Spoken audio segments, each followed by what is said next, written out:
Hey, yo, it's me, Pops Fan Marmalade, and you're watching the Comics-Related Madness Network. Uh-huh. So come get some. CromCon. CromCon.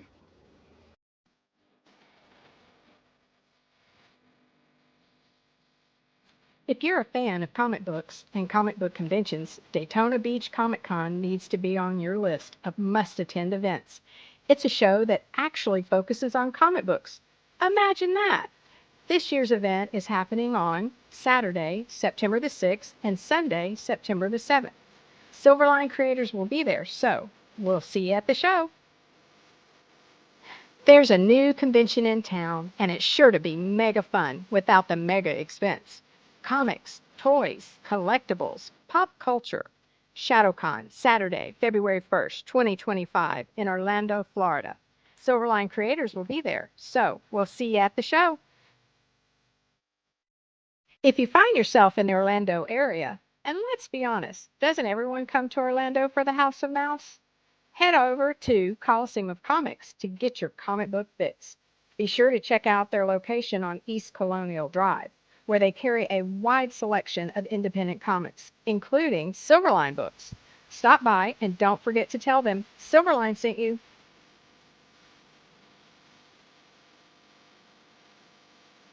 Hey, if you're an independent comic creator looking to get your comic printed, look no further than Kablam Digital Printing. They print our comics and do a fantastic job. They can even print special edition covers. When you reach out to them, be sure to tell them Silverline sent you. Hi, this is Tim TK, host of That Silverline Show on Tuesday. Join us at 11 p.m. Eastern, 8 p.m. Pacific every Tuesday night as we discuss pop culture and the joys of making comics. Hi, I'm Barb Gilbert, co-host of Silverline's Wednesday Wham. Join us each Wednesday night as we discuss comics, literature, movies, and anything else that may catch our attention. I'm Roland Mann, and I host Silverline's Silver Sunday. Join me every Sunday at 8 p.m. Eastern as we make mine Silverline.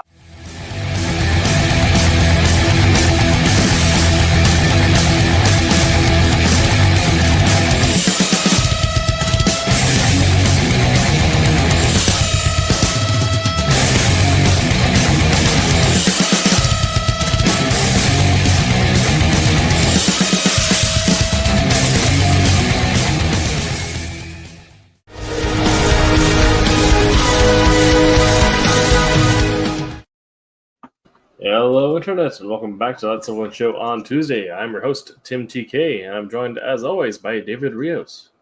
Hello. And Ron Fortier. Howdy, everybody. And we are here to talk about making comics. In particular, talking about making the perfect shootout in your comic. We'd normally be joined by Jose, who is running a little bit late, so he will be back with us soon, hopefully. But yeah, I don't believe we have too much in the way of housekeeping for tonight's show.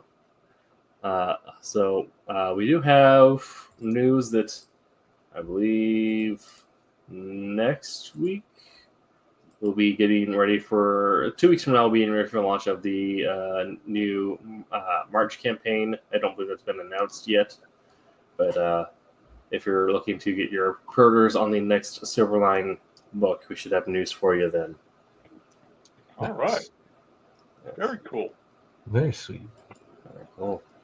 Like I said, we're going to be getting into crafting the perfect shootout tonight, and Ron managed to actually do some digging before the show and found a rather cool-looking painting that he wanted to share with us. So let me get that pulled up here. Yes, I found this online, and this is an actual painting by N.C. Wyatt called "The Shootout," and I was quite taken. I'd seen it before, but didn't really look at it that carefully to realize it was a Wyatt.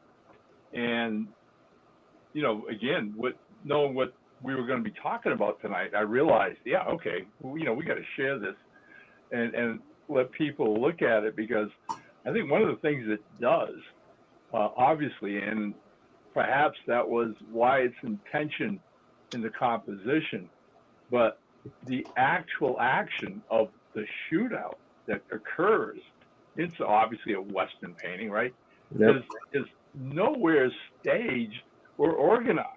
I mean, a la Hollywood and, putting you here or there, whatever. I mean, this thing is just chaos erupting, Yeah. like in a saloon or something, where people are falling over each other, shooting each other at point blank range. It's like, I mean, is anybody in this grouping going to walk away from this?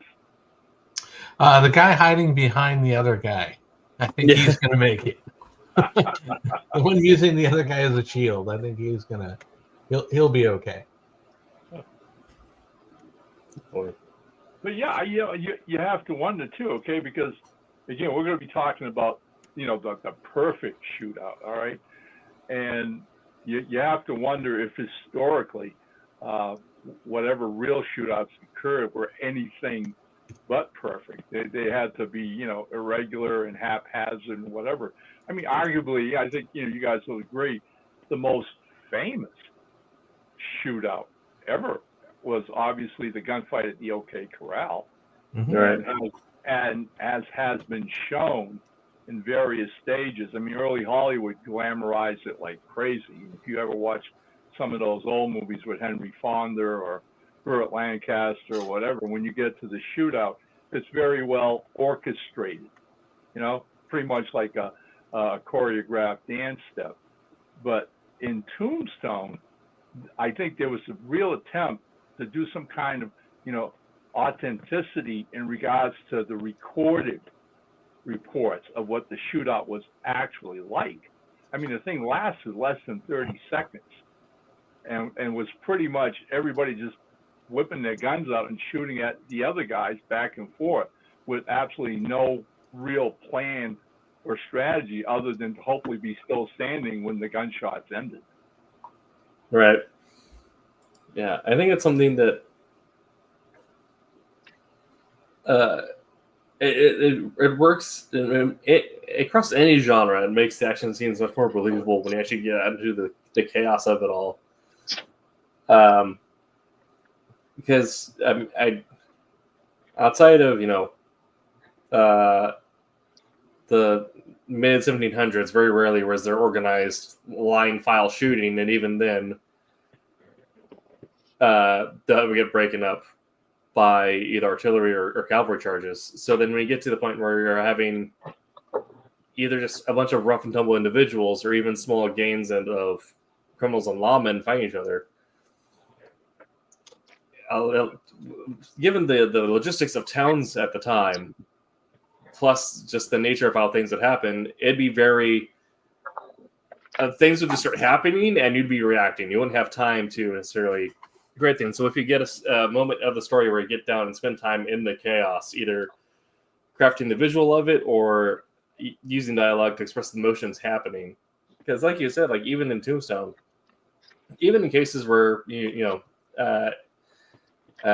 is like a Portugal gunslinger or other like stories where you'd have a duel that would happen, right, where they like agree like, okay, we're gonna have our guy fight your guy, and whoever wins, we're gonna let it go.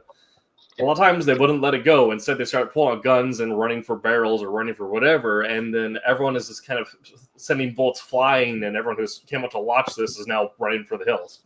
Oh, I mean, what you just said reminds me of a classic line from Butch Cassidy and the Sundance Kid, which early on, right, Butch gets challenged by this giant of a member of the gang to fight for the leadership, right? With basically no guns, right? Fists, like. So he goes, the guy looks at the Sundance Kid and says, you're going to abide by this, right? If I beat Butch, and the Sundance Kid is sitting on his horse, and Cassidy walks over and whispers up to him, if he kills me, shoot him. Raptor looks at the guy and tips his hat at him, Yeah. So yeah, right. I mean, look, you're giving this, some thought as the perfect shootout and whatever. There have been some classic movie Western shootouts that were really, really well done. And we were talking about, Tombstone trying to get the gunfight, down historically accurate. But even later in that film, there's a great gun battle between Earth and his allies against Curly Bill Brocious and the Cowboys that happens at this river. And that thing really works really well cinematically and dramatically, to the point where it alludes to the fact that at one point in the, all the lead flying back and forth, Earth pretty much lost it and just charges right out in the middle, right out in the open, all right? And then here comes Curly, Bill from the other side, and these two guys just throwing as much lead at each other as they can. And I mean, obviously Earth had some kind of a fated life, because Bill ends up dead and Earth's not going to scratch on, like, oh. But, none of these things are totally impossible. I mean, because it reminds me of the fact that when I was in Vietnam, I met a guy who had been with an infantry outfit and been on patrol, and he was like the head scout on this one patrol one night, and walking out in front of everybody else, so that if you got attacked, he's the first guy out there, right? And supposedly, I mean, he's got his M16, and the story he tells me, right, over a beer, in Saigon, is that out of the blue, I mean, walking in the night, very little light, this Viet Cong jumps out in front of him by 10 feet with a submachine gun, no less. And before he can react, the Viet Cong literally lets go a salvo and throws maybe 20, shots at him from 10 feet away, and misses every single one. So the GI just lifts up his M16, aims and shoots and kills the Viet Cong, right? Impossible? Hey, craziest things in the world, all right? So, hey, it's just, shootouts are crazy. I mean, I think of that. Another one of my favorites was Kevin Costner and Robert Duvall at the end of Open Range. Mm-hmm. Well, the whole movie leads up to that gunfight. All they want to do is be left alone, but these local townies don't want them having their cattle anywhere near, their properties or their ranches or whatever, and they keep, attacking Duvall and Costner and their gangs, eventually killing one of their pals. And so Costner and Duvall literally walk into town, in one of the classic walking up to the street, where they're met by the chief, bad guy rancher and his hired guns, right? And it's like 2 to 12 or whatever, just the two of them, right? And it's supremely well written, because basically during the course of the film, we're led to believe that Costner's character might have done a little gunfighting in his past, where the Duvall character is just a cowpuncher who has no clue what they're walking into. And so he's basically asking Costner for advice about, what do I do when the lead starts flying? And Costner's wise remark is basically, one of the bad guys, or one of the enemy camp, is going to be their gunslinger. All right, I'll pick him out. I'll take him out first, and just basically take your gun out and start shooting at the other guy again. And that's exactly what happens in the film. So again, another classic Western shootout. And hey, you can't let Silverado go. Right. Again, Silverado all the way up to that amazing, takes almost a half hour, the last half hour of the film, where after everything that's happened in the film, all the good guys get together and take on the town and all the bad guys throughout the whole town. And as you were referring to a point, we've talked about this before, locale is huge in setting up something like this, because in this particular case, this gunfight gets broken down into elements of all the characters. And so we go from one to the other, and wherever they're at in that part of town. And, Costner was a bloody kid when he filmed that one. He's described by his younger brother, and he's Jake. cocky as hell, right? And we get all of this beautifully, laid out and done to the point where you lead up all the way to the where Kevin Kline is going to go up against somebody, Brian, what was it? What was his name? Brian Starts with an M. Dennehy, Dennehy. Dennehy. right? Who since passed away now, anyways.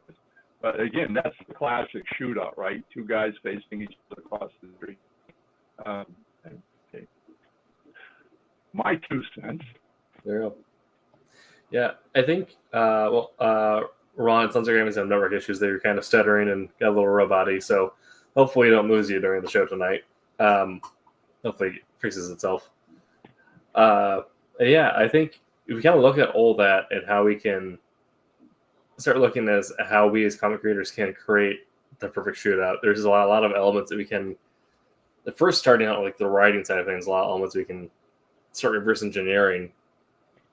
Kind of a few things that just like starting from the beginning, things that we kind of mentioned is taking time to do a good setup to make the payoff of the shootout really hit home, which is either building the locale, setting up their characters. You have the moment where either people moving into position or they're like lining up from across from each other, or however you want to do that setup where you're establishing the characters, where they're going to be fighting, and the surrounding location.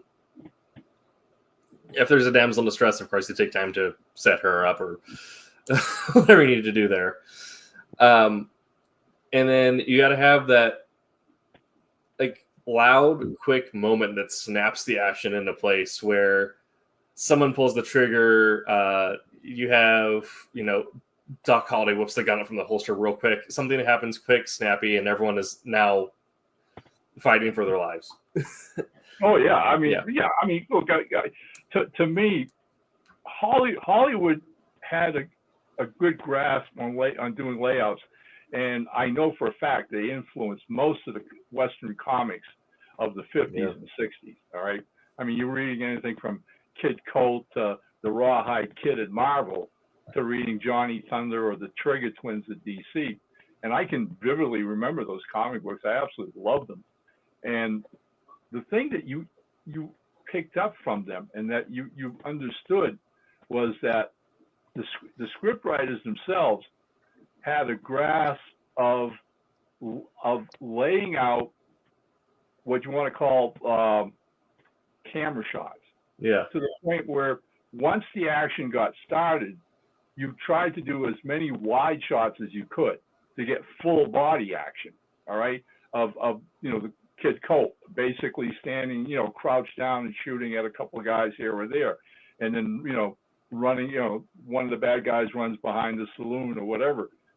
You would switch the camera movement from mid shots to where if something was getting really close and dramatic and somebody popped up, behind you and you spun around to shoot them, and all of a sudden the camera would go to the gun. The panel was shipped right to the gun itself. As we've seen the last couple of weeks showing what Zane Gain has done to Hamlet's End.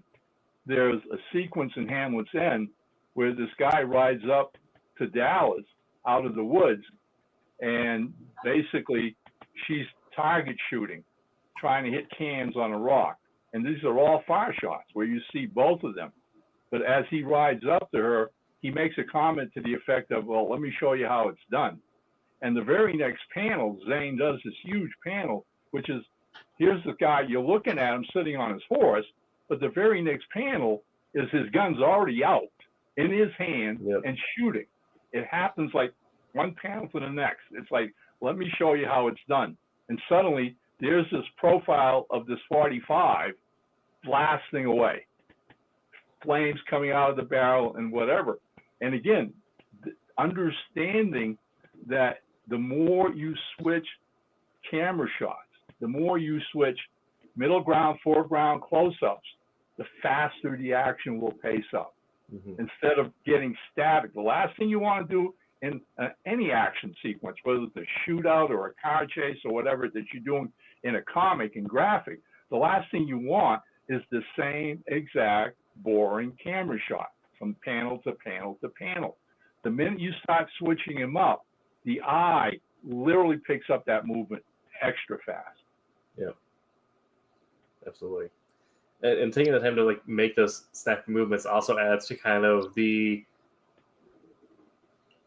however you want to kind of, I guess, do the skill expression of your characters in the fight scene, right? How do you express their skill potential? Someone's, the fast gunslinger, like, you're probably not showing a lot of their movement in panels. Like, all their movement's happening in between panels. You're seeing them going from standing to firing to reholstering, or you might have a moment where you see them doing like a cartridge reload where they go from fire and then all of a sudden they're already slamming another like loader into the back of their 6-shooter. And then if you have a character who is supposed to be more of like the poncho of the group, where they're not the quickest one, but they're skilled. They might be taking their time. You're going to see a lot of their like movements in between stuff and whoever, and they might take a more methodical pace, however you want to do that. And then if you're someone who's completely unskilled in the fight scene, right, you're probably going to get a lot of things of them like in the draw action, or them halfway getting to something, or they're just now ducking behind a window. You're going to like, they're like, whoever is their movement is being captured by the panel, they're the ones that are moving the slowest usually, and a lot of scenes like that. Right. Yeah. And one thing I think we kind of hit on a little bit, but I think what really like can make a shootout hit home, we kind of hit on this with Tombstone, right, is that maybe like it's a 30-second action scene, but it feels paid off. But you have other fights where it takes several minutes to like the entire act to resolve the fight. Whatever the payoff of that gunfight is going to be, it needs to feel earned and have some sense in the world that you're building. Like, are these all hyper skilled gunslingers fighting across the street from each other? That's going to be over quickly, and there's going to be lots of bodies everywhere because everyone's hitting their shots. Or you might have a moment where there is a sniper in the bell tower in like the mission at the end of the road, and you're having to have someone there firing with a firearm, just trying to get them down while their buddies run along the outside of the town to get up behind them. And that might be a longer scene, but taking time to understand the pacing of your fight and give it the appropriate breathing room to make sure that the payoff that it resolves, you get the right emotional high and low. Because if there's a sniper there and he just gets picked off by some guy with a crack shot from down the road, unless that is the point, that's going to feel cheap.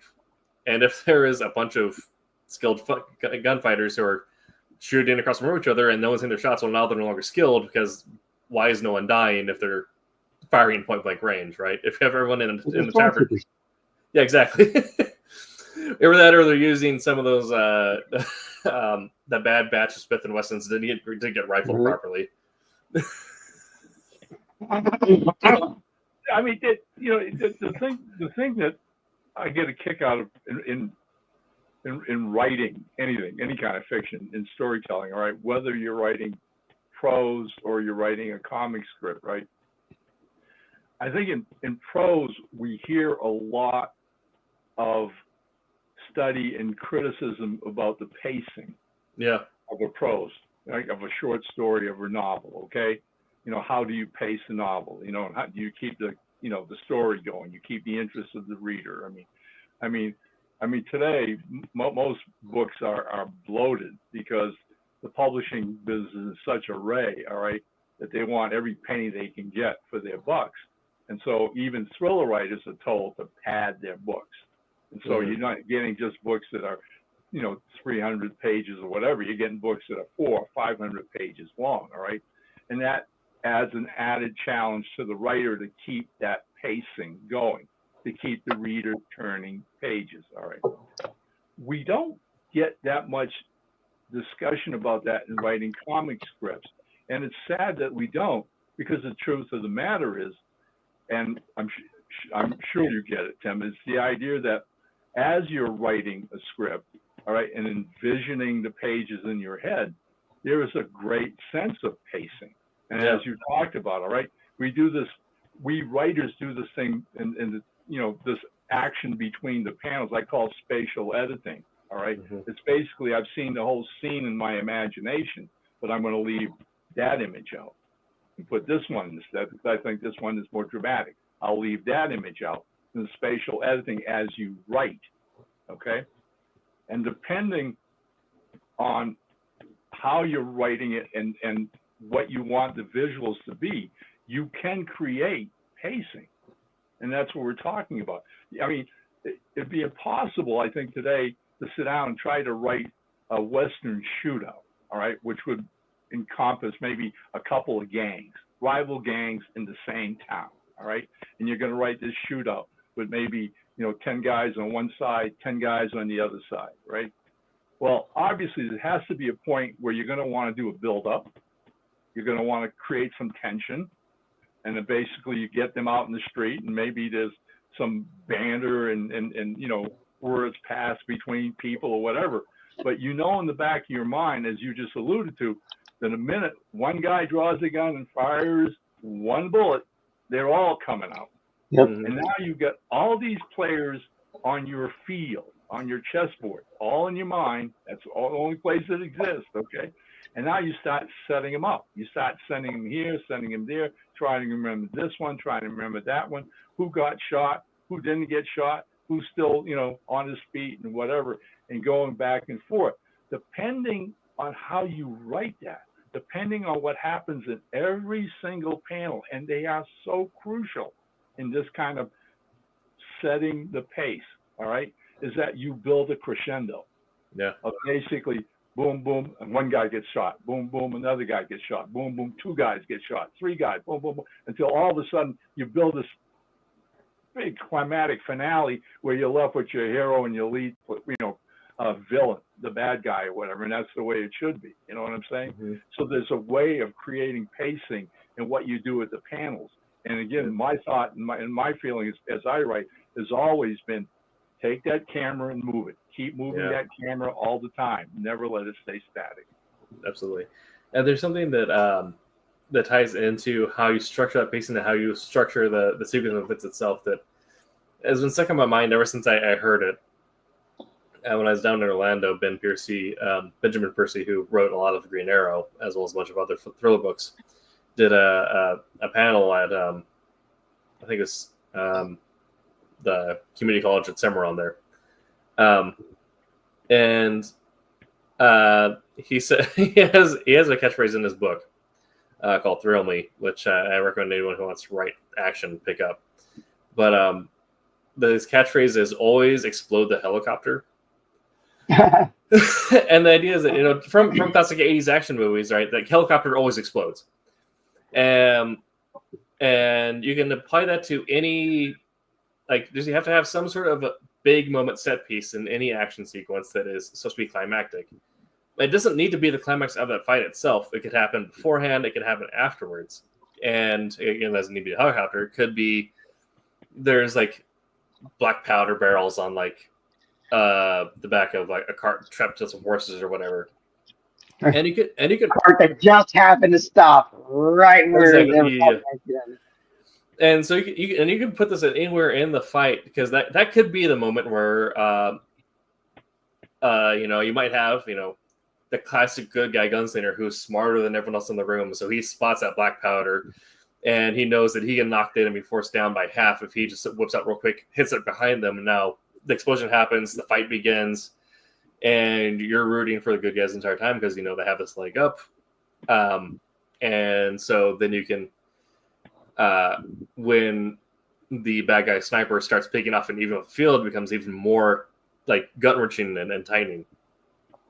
You could save it for the end of the fight, where after everything has happened, they get the mistress of the night house onto the cart. They're taking her out, and they're running her out of town to protect her from the gang that's coming for protection money or whatever. All of a sudden, the bad guy, hits the black powder on the cart. It explodes, and it's this, your heart drops because you think that everything they just fought for has gone out the window.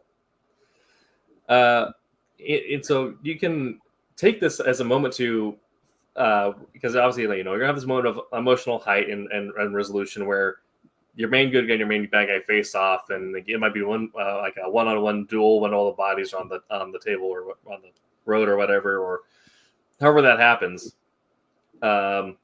but can create an even more like dynamic emotional chain for your reader by having that exploding helicopter somewhere on either side of that. It kind of, yeah. Totally. And it doesn't necessarily need to be exploding helicopter too. It could be you have that fan favorite character, and you have something that is an emotional explosion where that fan favorite character is not necessarily the lead, but he's just someone that you've had in there for like every issue. He always has the good witticisms, things like that. And he gets caught reloading, looks up, and there's now a barrel that's taking up a full panel, pointing down at his face. You hear a bang, and that's the exploding helicopter, and just that moment of it's not the climax of the scene, but it's an emotional climax of the story itself. Right. Yeah. It's going to be like a bottle of olive oil is going to be the biggest explosion.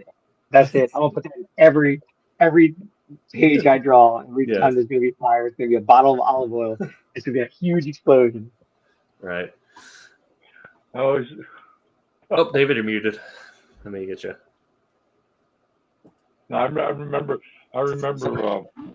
Sorry, the cat was yelling. When I got the job to do Gene Roddenberry's Lost Universe, all right, it was one of those cases where, I mean, basically, here's a science fiction, series, comic book series, right? And at that particular time, when they launched the comic, Techno, they went and literally got a science fiction New York Times best-selling author who had never written a comic script in his life.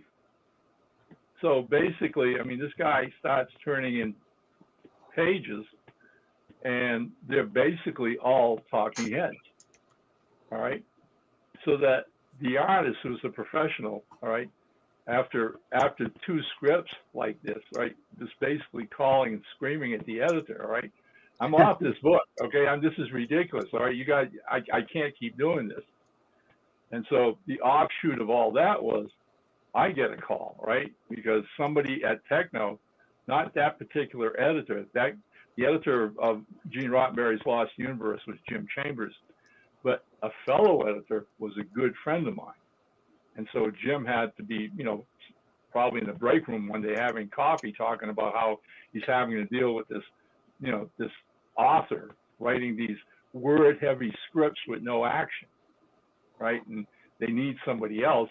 And so my good buddy says, well, hey, I know Ron Fortier. Here's his telephone number. Give him a call. So he gives me a call, introduces himself, tells me what's going on, right? And asks me if I'd be interested in picking up the series and taking it over. And I jumped at the chance, right? And basically, he said he'd FedEx me the next day all of Roddenberry's notes, Xerox and everything that he had done for what he wanted to sell as a TV series. So FedEx shows up, and I read all the notes and everything else, right? And per my discussion with Jim, that first phone call, and then the second subsequent one, when I called him the second time, I said, okay, I get what's going on here. I said, because he'd sent me the first 2 issues as well. And I said, well, here's my idea for issue number 3. And basically, I mean, I start the whole thing off with a planet blowing up. And then everybody's, running around crazy trying to figure what's going on. There's an invasion by an alien race, and there's another ship blowing up, and there's a space battle and all this. I mean, basically, my first script for the entire series was to shake everything up. Turn the script in. Don't give it any thought. I start writing, I invoice them, and I start writing issue number 4. I'm a few pages into 4, and I get a phone call that night. I pick it up, and the guy goes, Ron Fortier? And I said, yeah. He goes, thank you. And it was the artist on the strip. He just gotten my script, and he was going crazy. He says, please don't let it up. I said, don't worry, not with me. Okay, there isn't going to be a dull issue. It's just, when you do comics, there is a sensibility you have to get that they need to be visually exciting. Yep. I don't care what the genre is. I don't care if you're doing a love story. There are ways to make that visually exciting. There's ways, pirate stories, westerns, or whatever. Okay, but man, if you're going to saddle your artist with 22 pages of talking heads, might as well just write the book. Right. Why on earth do you want to make it a comic? It's not a comic. Yeah. I mean, that's the kind of the I'm not throwing shade at this book because I think it's genuinely a good book. I just think it's a funny example. If Archie can be visually entertaining and find ways to have dynamics in their visuals, then you can take your action comic and make it visually dynamic. Exactly. That's what I was alluding to. Okay. I mean, Jack Kirby drew romance comics. Yeah. Right at the start of his career, he drew tons of romance comics. All right, but I guarantee you, none of them were boring. Mm-hmm. Okay, I just there is a way to tell a story visually, and that's what we're talking about. And I'm sure David and Jose have a better grasp of that than you and I, Tim. All right, but again, those are tools of the trade. Yeah. All right, and when I'm working with a professional artist, and again, Rob Davis is a great example of that. All right, is that I try to make sure I have a good balance of action sequences amidst talking head sequences. Mm-hmm. And I have no trepidation about giving Rob a talking head sequence because he's been at this long enough to know how to make even those look dramatic and exciting and continue the pacing. That's we'll pass it on to our artists here in a second. But yeah, speaking of Rob Davis, and to that point, with our upcoming Dracula, even to a point where if you read Dracula, that is you're reading 260 pages of a man's slow descent into madness in the midst of this gothic horror, and so a lot of it is internalized from the perspective of like one of three characters. That doesn't sell well visually. So I still wanted to have internalized storytelling, but the great thing about comics is that we have captions we can work with. So you can internalize in the captions and then have your artists visualize the changing of scenes, the changing of psychology as things go along. And so you're not having the same character in the same room for 5 panels. They're moving about the world around them, or the people are moving around them. Be dynamic with it. So Rob Davis did a great job with that. And I'm super stoked for that later this year. But Jose, David, as sort of the more visually minded of us on the comic couch,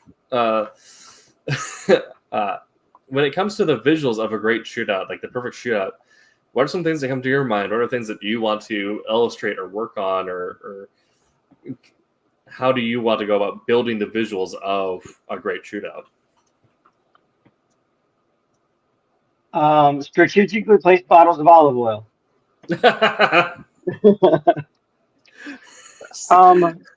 I think Ron mentioned it earlier. The camera angle. You know what I mean? Like the one thing, like I was thinking about the subject this week, and I mean, you can bring up all kinds of stuff, all kinds of elements, I guess, all kinds of like tricks of the trade.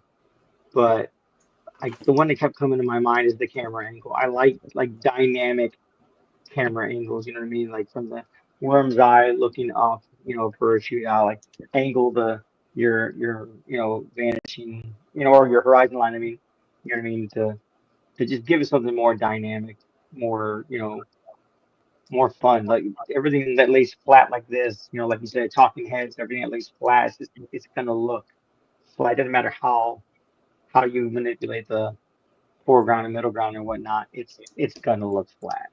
So for me, spin the camera, and that was actually like not an easy concept for me to understand when I had Fernando Ruiz was teaching us that in art school, and he was like, oh yeah, just I'm like,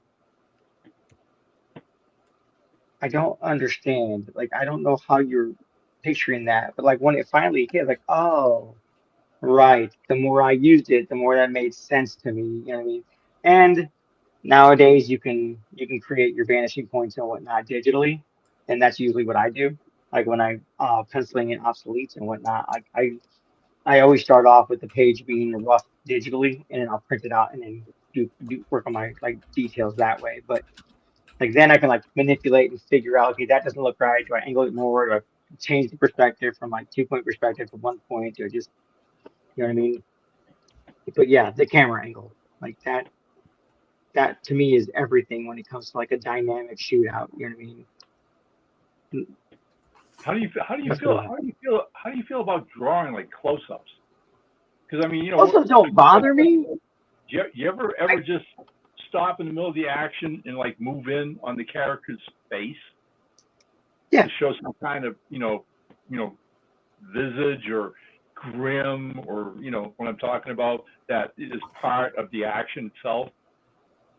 So I like and I've used it on a couple pages, but I like the idea of like the vignette. So like you have, a bigger panel and shows like say the square off, right? Let's go this way, right? And over here or over here, you have a vignette of the up close of the page, like someone like sternly looking at it, because we're talking about a shootout, we're talking about noon showdown and whatnot. So like you want to at bare minimum try and at least show that, you know what I mean? So yeah, I would definitely like use like a vignette in there, something like something, or like a little mini panel just to zoom in on the head, get that dynamic lighting on the eyes and everything. You get the squint. They all got squint. Just like Clint Eastwood, everyone squints. Well, for me, it's like trying to key on events and go through and what you're going to detail, what you're going to emphasize in it. I mean, obviously, you take a shot where pre-bullet, let's say, and you're going through and maybe you have the panels of the different all the different people, all the different players, as you go along, and going through and just emphasizing the whether it's the main guys, if you're emphasizing cockiness or whatever, or if you're really exaggerating the sense of uncertainty and tension on some of the red shirts in the room. Let's just phrase it that way. The panic and all that stuff.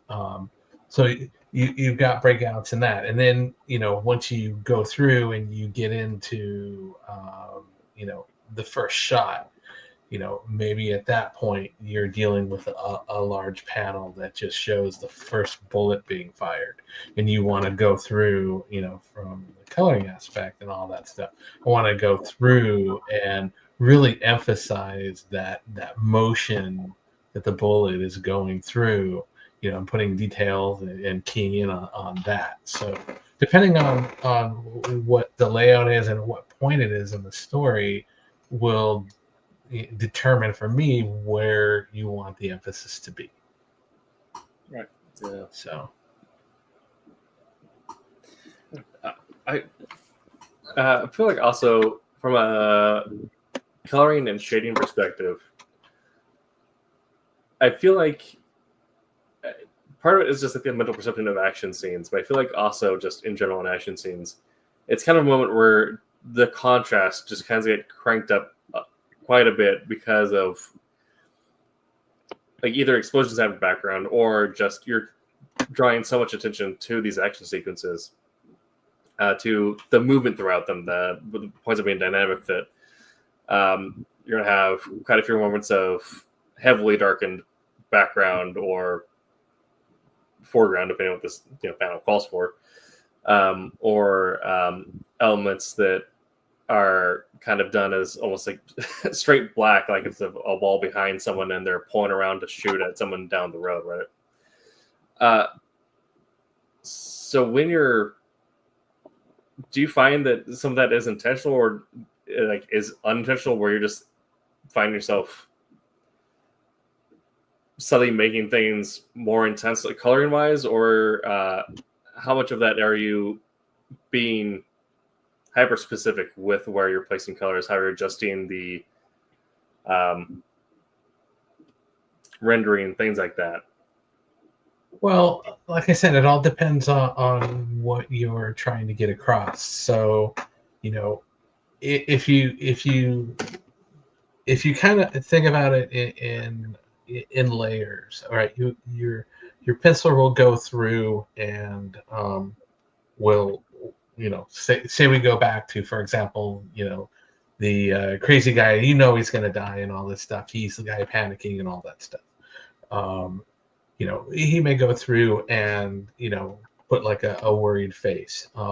Then depending on what your inker puts into it, and this kind of goes a little bit into, like, you're talking about the darker colors and all that stuff.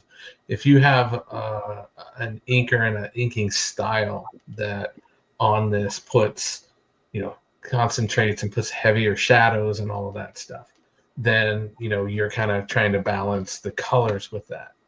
Whereas if you've got an inker that is basically just in there with a thin pen just going over the penciler's lines, then that lends a little more to, to compensating with, darker colors and all that in some of those points.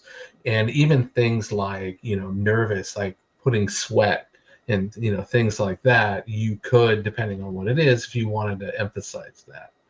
On another thing on that is, let's take, for example, the shot. Is the shot coming from the guy that you expect it to be? The first shot comes, is it the bad guy that whips out his gun and does that? Okay. Then you want to go through and you kind of want to, bold that shot, maybe more vibrant, gunfire, oranges and all that stuff to highlight that. But if you turn around and you say, all right, well, what if the person designed in this shot that actually fired the first shot was not one of the main characters? It wasn't a good guy, it wasn't a bad guy. Is that nervous sick guy? No, it was somebody up on the hill who was orchestrating this. And if you take that type of idea, then on that you want to downplay and maybe darken things and show just a shot that's kind of placing it there.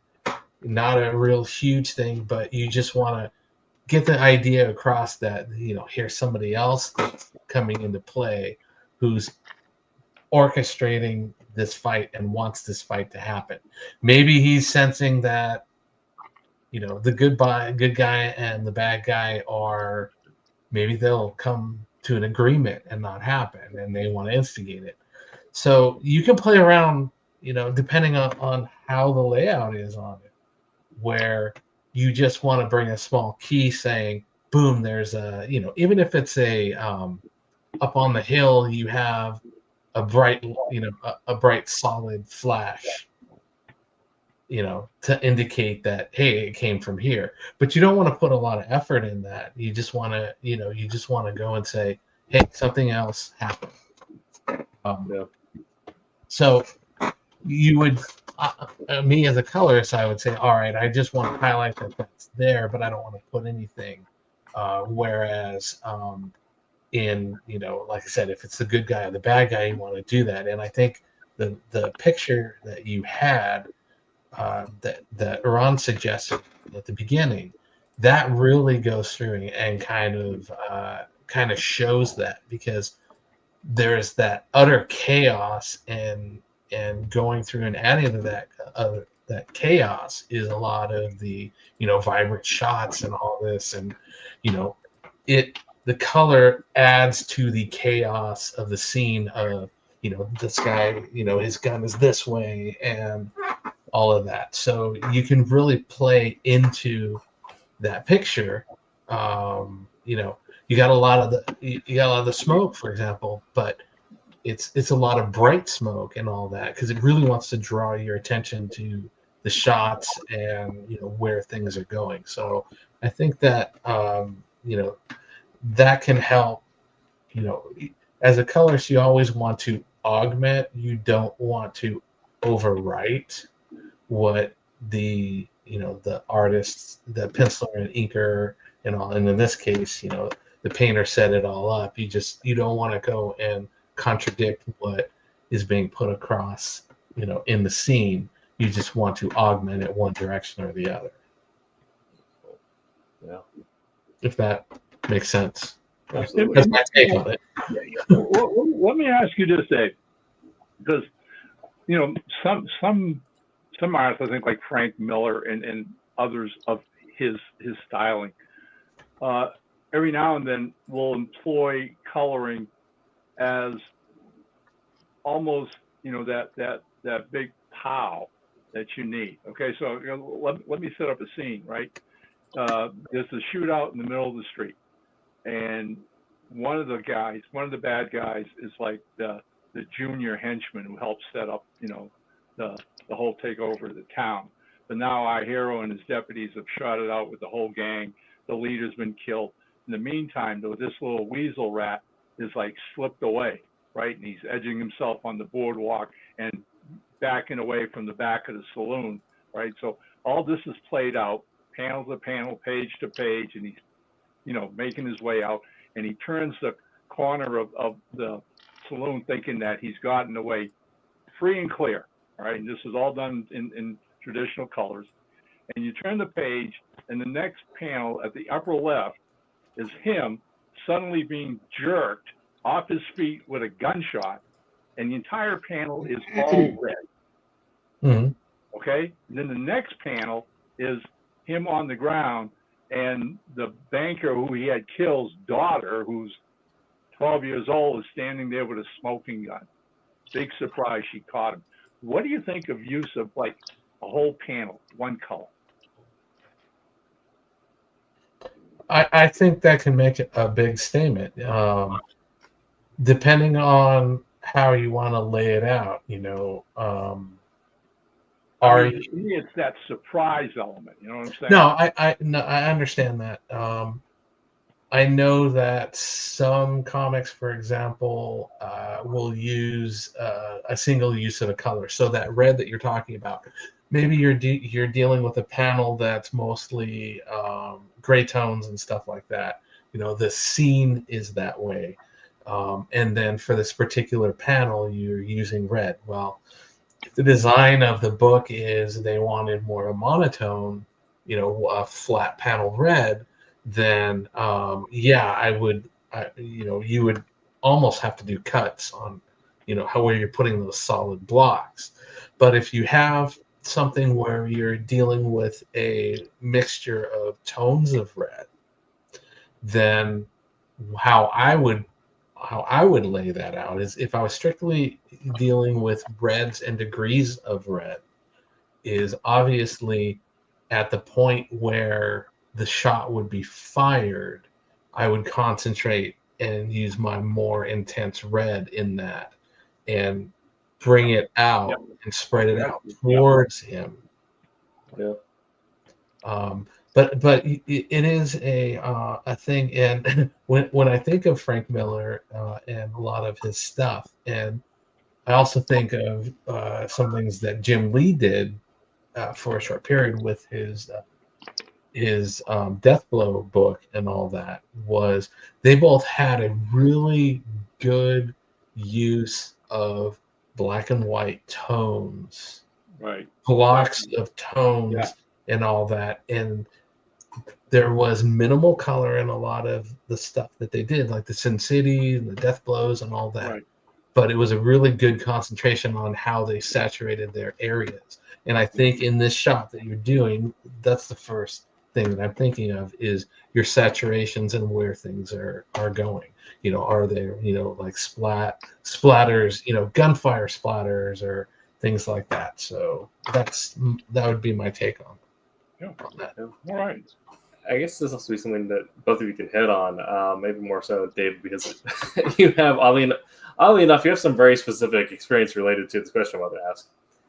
But when it comes to, the classic shootout, there's the stereotype, right, of the shootout at sundown, right? Sundown, they meet on the street, guns come out, that'll deal, right? Mm-hmm. And so that can go from doing day to dusk to night fighting as like one sequence. And I think I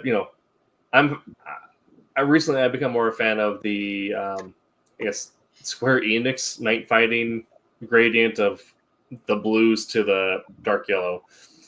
But I guess for both of you guys, if you're doing kind of a and I asked this, David, because you have done a night fighting cover, which is I don't know how many shades of gray you used on that, but for Kalis. But when it comes to doing a fight scene that can go on throughout the changes of time or changes of how the visuals of the room are going to look at a basic level, right? Going from day to dusk to night. How might line weights change, or how would you handle like hashing, and then also how would you adjust your gradients so you don't lose the action, but you still get that change of time happening? Well, one of the things I would look at is I would try to picture where is the sun in this process of going down, and that I think can go and play. So, maybe your shot of the two facing each other is more of a straight on shot, where I would see something where you're starting to see the dark blues and things coming in.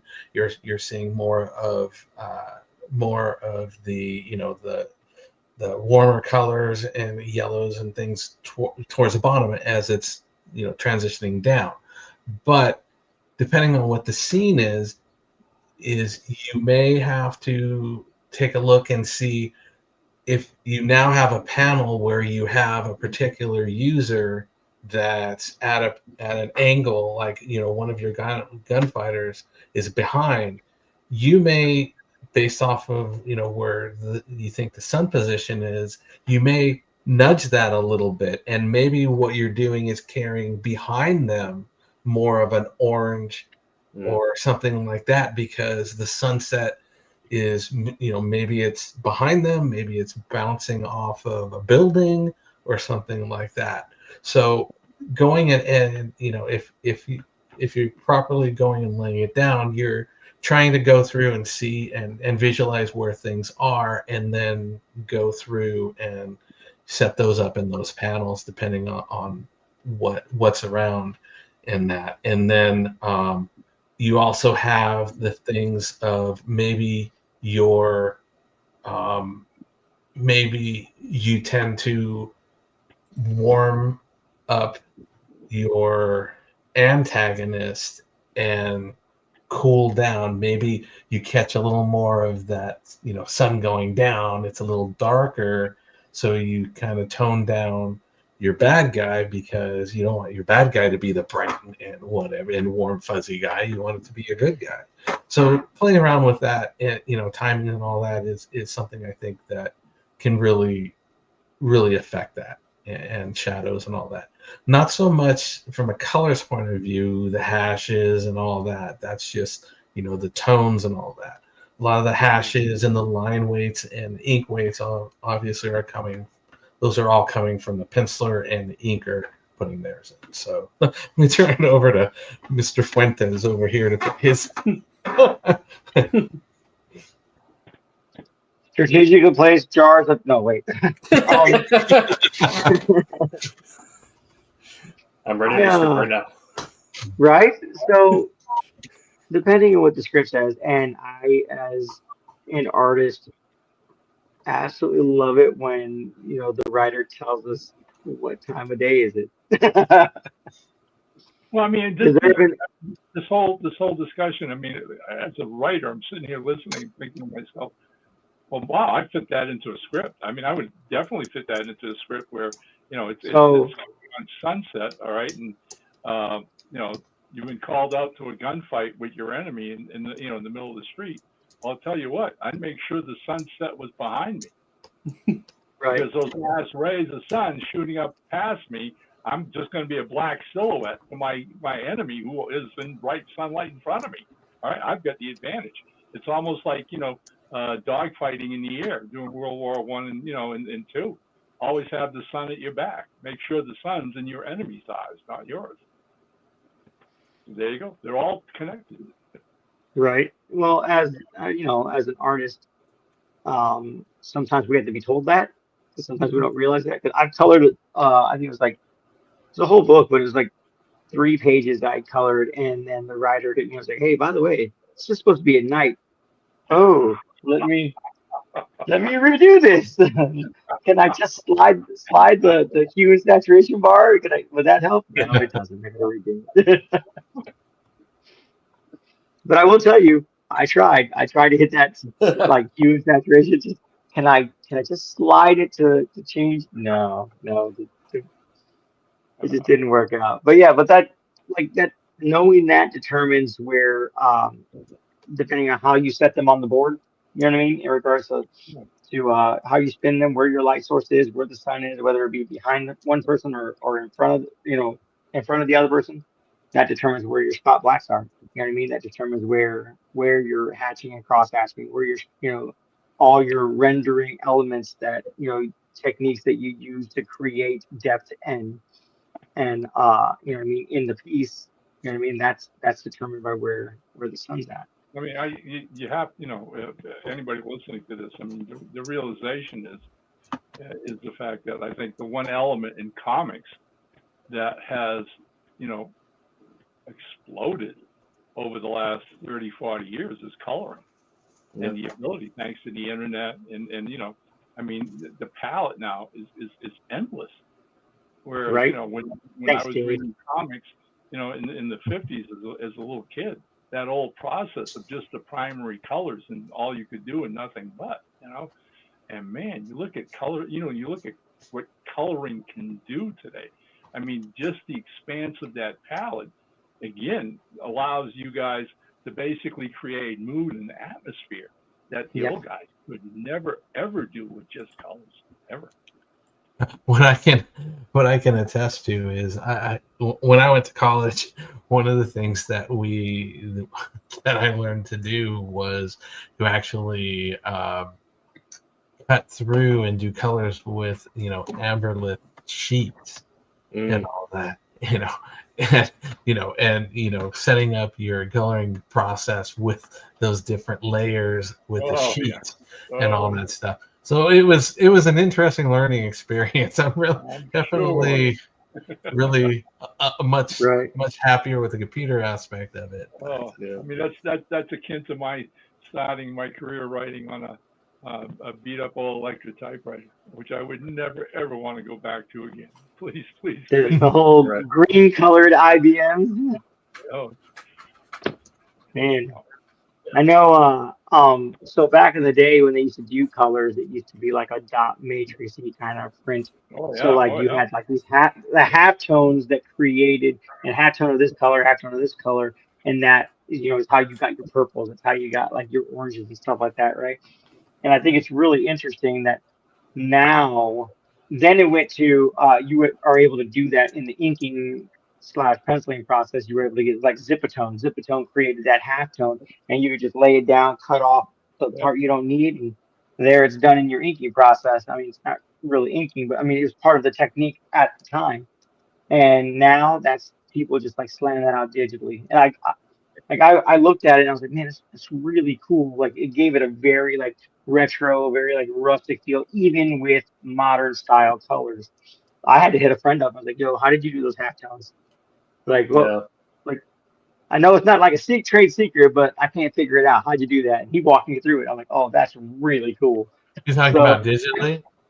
Yeah, digital halftones. Yeah. Yeah. At the time, I didn't know how to do them, so I hit a friend up who was into a lot of like doing a lot of digital prints and a lot of halftones in his art and whatnot. So it just like I had to hit, like I said, Terry, hook a brother up with some knowledge. Well, I know that I don't have it here. It's in my thing, but when I did it, it was, and Ron knows, it was a big sheet. Oh yeah, I mean, and it was the tool that had a ball on one end and then had a kind of a blade on the other that you would go through and you would transfer and do all that, and you would cut your lines and do all that stuff. I mean, so the greatest comic book coloring goof story in the world is the Green Hulk. Yep. Okay? Yep. He was supposed to be gray. But somebody screwed up the sheets, and when they got the proofs back, all right, like about a couple of weeks before the book's supposed to be in distribution, he's green. And old Stan Lee sits down and immediately rewrites some of the captions to the effect of, well, the radiation in those first 2 issues hadn't completely finished changing him. Right. Yeah. and there's that goof, and then he's green from then on. But that was just mixing up the sheets, mixing up the overlays. All right, and the printer didn't know. Here we go. So yeah. Yeah, the printing process is definitely something. A lot of people, you think, oh, I just go, I need to print something out. I just go on my, inkjet printer or whatever, and I just print it out. But, a lot of people don't realize when you're dealing with a lot of the prints are doing things like 4-ups. So when you're looking at that, you have to weigh, particularly from a coloring standpoint, is a page that you're working on now and another page that you did further in the book may be laid up next to each other, and in trying to get things lined up and matched and all of this, that the printer may go through and boost the colors, or desaturate the colors based off of what panels are, up against each other, and all that. So if you heavily do one, that can influence your other pages. So there you go. The random white pages in Blood and Steel, the old skateboarding zine, was because the Kinko's guy just randomly run out of ink. So the people were warning that. It was like, all right, it's a white page on 22. I remember those midnight runs that Kinko's to do punk zines. Yeah. We'll have to schedule an episode to talk about the punk zine scene and how that ties into comics, especially now the rise of indie comics, how a lot of it came from skateboarders and punks from the 80s and 90s. All right. Well, this has been That's Our One Show on Tuesday. Speaking of halftones, your homework for this week, I'm assigning homework now, is to put together a 5-point gradient using 3 tones. We'll be back next week talking about how to create great character moments. So after we discussed shootouts, we're going to talk about how you earn those shootouts, how you earn those high action payouts by getting good scenes where your readers can really bond with your characters, understand them, develop attachment. Make sure to check out Wednesday Wham and Silver Sunday, 8 p.m. Eastern, those respective days. But until next week. Yep, gotta find it. There it is. Make mine Silverline. Hi, I'm Greg Horn. Make mine Silverline.